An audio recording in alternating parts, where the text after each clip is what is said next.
大家好，我是小刘。搞主播讲3月份去了大客堂个馒头子，我讲一句闲话啊，我马上去骂。于是王母娘娘的命令，反讲天朗落雨，虽说6天我也要去。为何今朝个雨不大？你到一个橄榄麻法个？像这个橄榄15块洋钿呀，各种可以菜鱼。就跟我一样。看个。边浪像一个鸡蛋羹呢？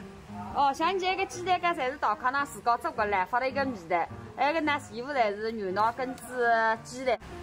那么鸡蛋羹也拿一样。好人版拿2只，鲜肉版拿5只。然后那个呢，那个馒头。哦，那个是肉馒头啊是？肉馒头呀，白白胖胖黑的嘞。蛮大个，现在还有交通的啊。是啊，2块半一只哟。2块5分账高哎。分账高，分账高。十一点还来帮我算算交通的。哦，搞起来馒头呢，赚了还是47块5角。那么，那阿姨再吹我个50块洋钿呢？10节吹50块价。哎呦，像你现在这看拉拉干活动呀，满50呢，送来了呀，那个金干馒头拿去。哦，满50块送啊金干馒头个。哎，那个领得嘞。哦，对个，我在分看见喏啊，有一个活动了还。那么再拿一张肉馒头吧。哦，还个。吹满50块。没还。那先哥哥，你弄开啊。哎，谢谢。还有不客气。老子吧，我走来着。成功完成使命，虽然讲有3个台风，整个1刻钟谁还7只。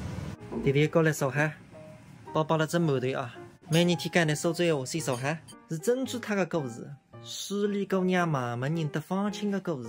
弟弟你记了，做人不能势利，不能做势利姑娘慢慢人，你才做放晴啊！下趟好好去读书，去看个功名。告诉吧，你新活年个大客堂馒头来着。今朝中浪1人2只，吃啥呢？告诉吧，我因为今朝大风大雨里向去买个馒头，所以我先吃着。大家看看10盎大个肉馒头啊，只得2块5。看看里向个肉，10盎大，一口下去身体也暖热。那个馒头得里个面孔一样大。你不要吃啥？你中午已经吃过噻。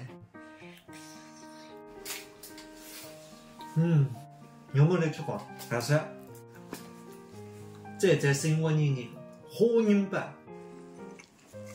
朋友们看看里向个好人。告诉不那块5分拿上水啥？用水方便碗。那水嘛水，其实蛮吃得落的。乖。哦，你也晓得哈？谁是那呼吸水？搿搭蛮好，吃啥不胖？好。哦，那个好人版一个是 C 6块1张，朋友们都觉着贵。